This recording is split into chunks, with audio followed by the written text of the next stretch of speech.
Salam, Nenek ajak jalan-jalan lagi ya. Pergi Johor. Apa lagi tempat yang dekat dan selesa.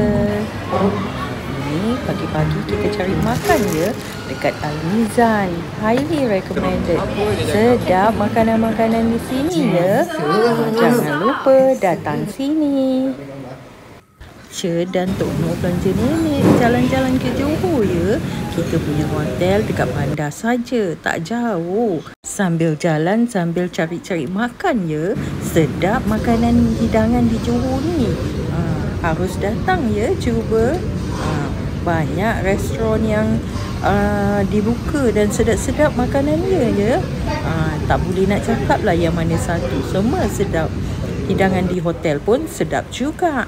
Ini suasana di rooftop ya, dekat swimming pool. Mungkin bulan depan ni Mami akan datang lagi ya. Sebab nak bawa cucu lagi satu.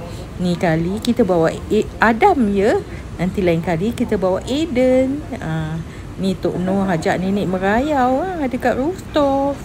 Ni restoran dia ya. Selesa lah restoran ni. Dan ia juga wheelchair friendly ya. Lihat itu Adam dan Mama. Setelah kita check out, kita makan tengah hari dekat Abu Bakar Restaurant ya. Inilah hidangan dia, special ikan bakar ya. Tempat ni sedap. Jemputlah kemari. Sekian laporan jalan-jalan ini.